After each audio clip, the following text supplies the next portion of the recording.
Good morning students. आज हम हिंदी की पाठ्य पुस्तक का पाठ 2 बूढ़ा कुत्ता पढ़ेंगे, जिसके लेखक राम वृक्ष बेनीपुरी है। बूढ़ा कुत्ता एक रेखा चित्र है। रेखा चित्र का तात्पर्य है किसी व्यक्ति, वस्तु, घटना या भाव का कम से कम शब्दों में मर्म स्पर्शी, भावपूर्ण एवं सजीव अंकन करना, अर्थात अपने जीवन में घटित किसी घटना को सरल व कम शब्दों में उतारना ही रेखा चित्र कहलाता है। रेखा चित्र आधुनिक युग की अर्थात वर्तमान युग की अकाल्पनिक गद्य विधा है। विधा का अर्थ होता है वर्ग या श्रेणी की, गद्य की एक श्रेणी है। अक्सर यह विधा किसी व्यक्ति पर रचित होती है। इस रेखा चित्र में लेखक एक बूढ़े कुत्ते के माध्यम से हमें बुढ़ापे में उत्पन्न होने वाली समस्याओं से अवगत कराना चाहते हैं कि लेखक इस पाठ के माध्यम से एक बूढ़े कुत्ते के माध्यम से बुढ़ापे में कौन कौन सी समस्याएं उत्पन्न होती है उसके बारे में बताना चाहते हैं।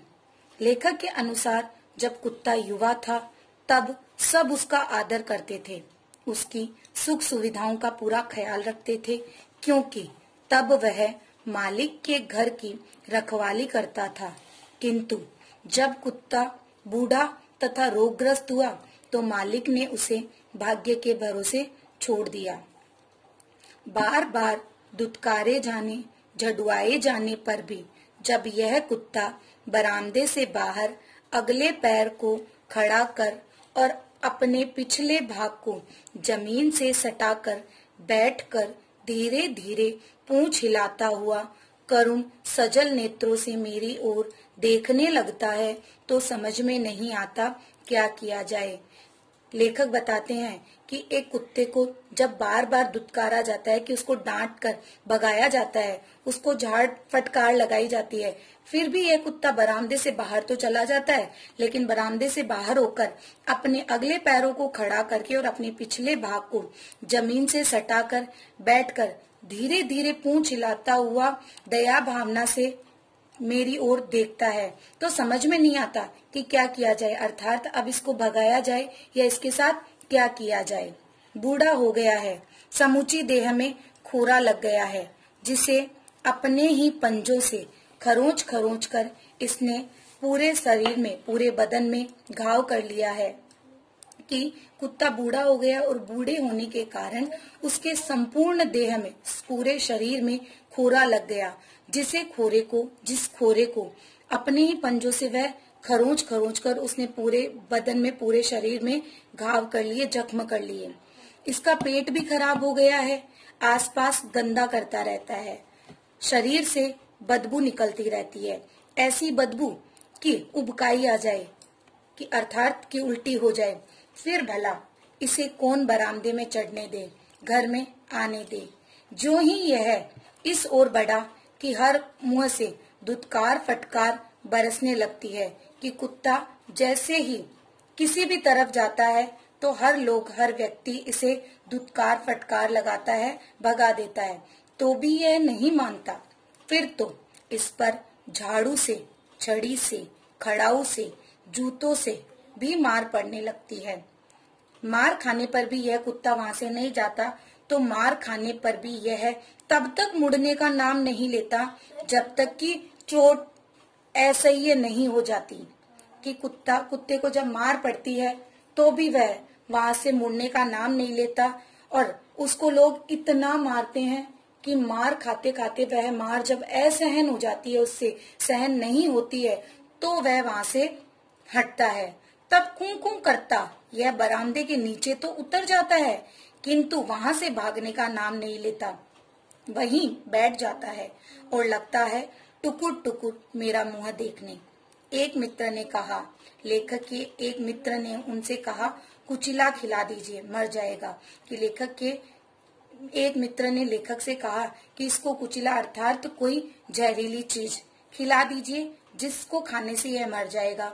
एक बंदूकधारी मित्र बोले, 50 पैसे भी बर्बाद न होंगे, गोली से उड़ा देता हूँ। सोचता हूँ इसकी इस बुरी गत से मौत अच्छी होगी। लेखक बोलता है कि जैसी इसकी दशा है, जैसी इसकी हालत है, ऐसी हालत को देखने से लगता है कि यह मर जाए तो ज्यादा अच्छा है, किंतु चाहकर भी कभी मुंह से हाँ नहीं निकाल पाता। बहुत दिनों से हमारे घर में है यह। इसका जन्म कहाँ हुआ पता नहीं, इसका बचपन भी कहाँ बीता इसकी भी खबर नहीं। एक दिन गर्मी की दोपहरिया में, दोपहरिया मतलब दोपहर में, एक मोटा ताजा पिल्ला मेरे घर में न जाने कब घुस गया और खाट के नीचे लेट गया। वह थका था, गर्मी से परेशान। खाट के नीचे की ठंडी जमीन उसे सुखद लगी कि गर्मी की दोपहर में जब वह जमीन पे सोया तो उस कुत्ते को वह जमीन ठंडी लगी और सुख देने वाली लगी। वह चुपचाप लेटा हुआ जोरों से हाँफ रहा था। मैं खाट पर चैत की दोपहरिया की झपकी ले रहा था। चैत यानी चित्र, दोपहरिया यानी दोपहर, झपकी यानी नींद कि चैत्र मास की दोपहर में मैं खाट पर सो रहा था या नींद ले रहा था। एक समान ताल से निकलने वाली हाँफने की आवाज से मेरी आंख खुली। लेखक कहते हैं कि जब वह कुत्ता हाँफ रहा था तो उसके हाँफने की आवाज को सुनकर मेरी आंख खुल गई। इधर उधर देखा, कुछ नहीं। खाट के नीचे देखा तो सबसे पहली नजर इसकी चमकती आंखों पर पड़ी। उस दिन भी इसकी आंखों में ऐसी ही सजलता और करुणा पाई थी। इसका शरीर धूल धूसरित था। धूल धूसरित मतलब कि जब यह कहीं से भी भाग कर आया था तो इसका पूरा शरीर मिट्टी में हो गया था, धूल से भरा हुआ था। इसके बदन पर दांत के कई दाग थे जिनसे ताजा खून टपक रहा था। अतु अतु कहकर बुलाया। कुत्ते को संबोधित करने का शब्द अतु अतु कि कुत्ते को जब लेखक ने अतु अतु करके बुलाया, इसकी करुण आंखें आनंद से चमक उठी, किंतु बेचारे की हिम्मत नहीं हुई कि बाहर आए।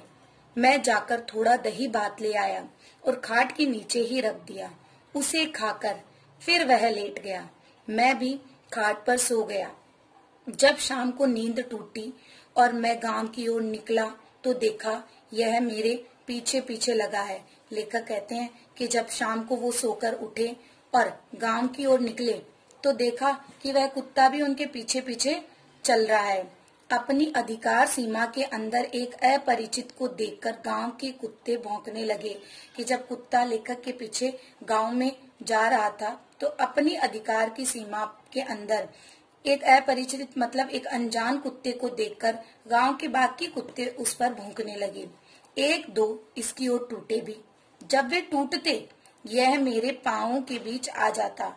मैं उन्हें दुत्कार देता कि जब वे कुत्ते, बाकी कुत्ते गांव वाले इस पर टूटे झपटे तो जब भी वे इस पर टूटते तो यह मेरे पांव के बीच में उनसे बचने के लिए आ जाता और मैं उन कुत्तों को भगा देता।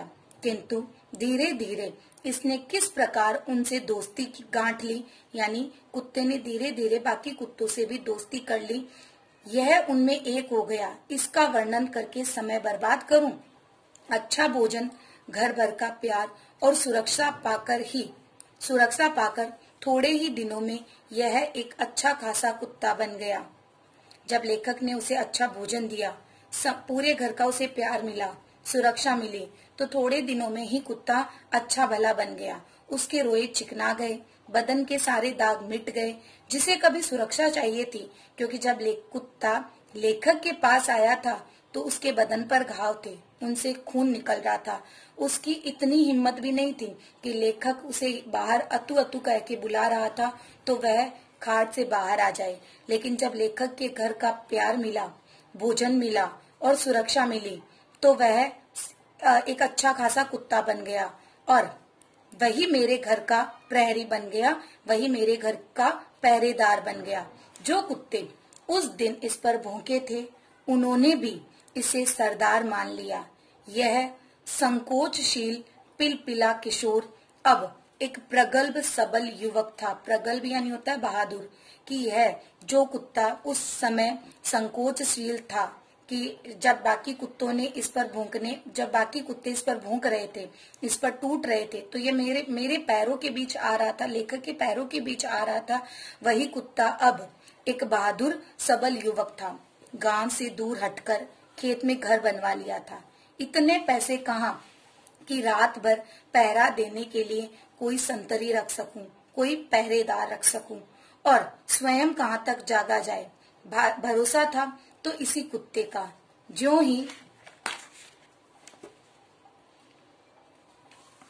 हमारी नींद लगी, इसने घर के आसपास चक्कर लगाना शुरू किया, और ज्यों ही दूरी पर किसी को देखा या जरा सी आहट हुई कि लगा भौंकने। जब तुरंत नींद लगी हो, इसका भौंकना कितना बुरा लगता। प्राय बाहर इसे डांटता, डांटने पर चुप हो जाता। नजदीक आकर बदन सूंघ जाता कि कुत्ता यह देखने का यह प्रयास करता, सूंघकर यह पता कर लेता कि यह व्यक्ति अनजान नहीं है, और वह चुप हो जाता, जैसे इत्मीनान दिलाता, जाइए आप निश्चिंत सोइए। किंतु फिर जरा सी खटपट हुई कि वही भौंकना। आप सोइए या न सोइए, यह कुत्ता ऐसा नहीं होने देगा कि आपके घर में कोई चोरी हो जाए। और इसके बावजूद जो एक बार चोरी हो गई तो क्या इसमें इस कुत्ते का कोई कसूर है? क्योंकि जैसे कुत्ता रात को भौंकता है तो कोई न कोई उसे चुप करा देता है। इसलिए यदि रात को फिर भी चोरी हो जाती है तो कुत्ते का इसमें क्या कसूर है? क्योंकि कुत्ते ने तो अपनी जिम्मेदारी अच्छे से निभाई थी कि अनजान किसी को भी देखकर वह भौंकता है। हमारे घर में एक शादी होने वाली थी। दिन रात धूम रही। रात में बड़ी देर तक गांव की स्त्रियां आती जाती रही। जब घर के लोग सोने गए तो ऐसे सोने गए जैसे घोड़े बेचकर सोए हों। अर्थात जब कुत्ता भौंक रहा था तब भी वो लोग उसकी भौंकने की आवाज सुनकर भी नहीं जगे, और यह कुत्ता घर के सामने आकर गला फाड़ फाड़ कर भौंकता रहा। अचानक रानी की नींद टूटी। रानी लेखक की पत्नी का नाम है। और वे अपने कमरे से बाहर हुई तो कुत्ता घर के पीछे की ओर भौंकता हुआ दौड़ा। उन्हें कुछ संदेह हुआ। वे लोगों को जगाने लगी, शोर करने लगी। जब रोशनी की गई, देखा गया घर में सेंध है, कुछ चीजें चली गई है।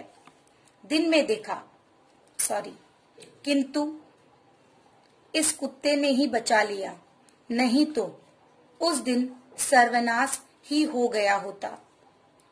क्योंकि रात में जब चोर चोरी करने जाते तो कुत्ता उन्हें चोरी करने नहीं देता था। इसलिए चोरों ने दिन में कई बार इस पर आक्रमण किया। एक बार तो ऐसा लगा था कि कहीं यह कतरिया न गया होता तो उस दिन इसका वारा न्यारा ही हो गया होता। यह कुत्ता थोड़े ही दिनों में जान गया था कि यद्यपि घर का मालिक मैं हूँ, किंतु यहाँ तो राज्य जहांगीर का नहीं, नूरजहां का है।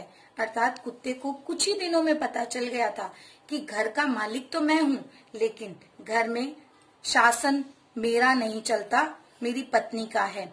अतः रानी के प्रति सदा ही इसकी अधिक प्रीति और भक्ति रही।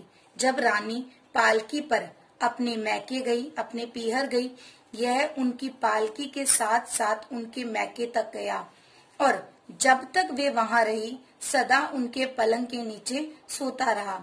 मैके से उन्हें मैं कार पर ले आया। हमने चाहा इसे कार पर बैठा ले, किंतु जो ही कार खुली यह घबराकर नीचे कूद पड़ा।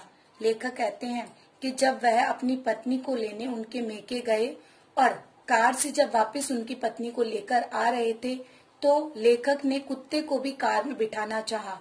कुत्ता एक बार तो बैठ गया, लेकिन घबराकर वापस कार से उतर गया। अब क्या करें, इसे छोड़ना न चाहते थे। हार कर कार पर हम चले आए, यह ताकीद करके कि सामान के साथ जो बैलगाड़ी आ रही है उसके साथ ही इसे भेज दिया जाए। कि हम लोग हार कर, जब कुत्ता कार में नहीं बैठ रहा था तो मैं और मेरी पत्नी अर्थात लेखक और लेखक की पत्नी हार गए, और हार कर वे कार में आ गए, यह सोचकर कि जो बाकी सामान है वो सामान बैलगाड़ी में आ रहा है और कुत्ता भी बैलगाड़ी के साथ आ जाएगा। दूसरे दिन घर पर हम इसकी प्रतीक्षा में थे। दूसरे दिन जब हम घर पहुंच गए और हम इसका इंतजार कर रहे थे कि यह झट से सामने आ खड़ा हुआ। अरे यह क्या, सारा शरीर धूल धूसरित है कि सारा शरीर उसका कुत्ते का धूल से भरा हुआ है। शरीर में कितने जख्म है। लगता है ज्यों ही हमारी कार आंखों से ओझल हुई कि जैसे ही हमारी कार इसकी आंखों से ओझल हो गई, अर्थात इसको दिखना बंद हो गई, यह बैलगाड़ी की प्रतीक्षा किए बगैर वहां से निकला और रास्ते भर अपनी बिरादरी के लोगों से लड़ता झगड़ता, उनके अनेक व्यूहों को अभिमन्यु सा चीरता, रात में कहीं थोड़ा विश्राम कर भोर होते ही यह हमारे यहाँ पहुंच गया। रानी ने इसे नहलवाया, इसके जख्मों पर मरहम लगवाया और फिर यह अपनी ड्यूटी पर लग गया।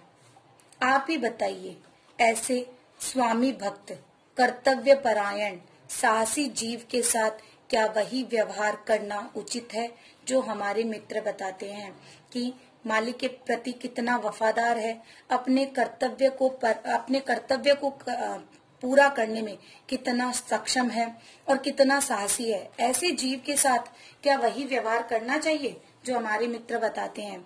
आगे बताया है कि लेखक के मित्र बताते हैं कि उसे कुछ इला खिला दीजिए, कोई जहरीली चीज खिला दीजिए या बंदूक से उड़ा देना, ये सभी व्यवहार क्या उस कुत्ते के साथ करना उचित है। किंतु जब जब इसे इस रूप में देखता हूँ, चित्त उद्विग्न हो जाता है। लेखक कहते हैं कि जब जब इसे इस रूप में देखता हूँ तो मेरा मन बेचैन हो जाता है, इसकी हालत देखकर नहीं, संसार की हालत पर, और कुछ अपना भविष्य सोचकर भी। क्योंकि लेखक सोचता है कि जैसे इसकी हालत हुई है वैसी ही हालत सभी की होती है और भविष्य में मेरी भी हालत वैसी ही होगी। तो यह सब सोचकर मन बेचैन हो जाता है। यह कमबख्त बुढ़ापा भी क्या चीज है, यह क्यों शरीर से शक्ति छीन लेता है, जर्जर क्षीण बना देता है कि कमजोर बना देता है। जीवों का अंत इतना बुरा क्यों होता है। बचपन का दुलार, जवानी का प्यार और इसके बाद बुढ़ापे की यह दुत्कार फटकार, सारी शक्ति खोकर, सारा सम्मान खोकर, तिल तिल गल गल कर मरना। विधाता, यह तुम्हारा कैसा विधान है। इस रेखा चित्र का उद्देश्य यही है कि लेखक का इस रेखा चित्र को लिखने के पीछे का उद्देश्य है कि सभी को कमजोर, रोगग्रस्त जंतुओं या बुजुर्गों की सहायता या देखभाल करने के लिए प्रेरित करना, वृद्धों का कल्याण करने के लिए प्रेरित करना, पशु पक्षियों के प्रति दया भावना का विकास करना तथा दूसरों की सेवा करने के लिए प्रेरित करना। धन्यवाद।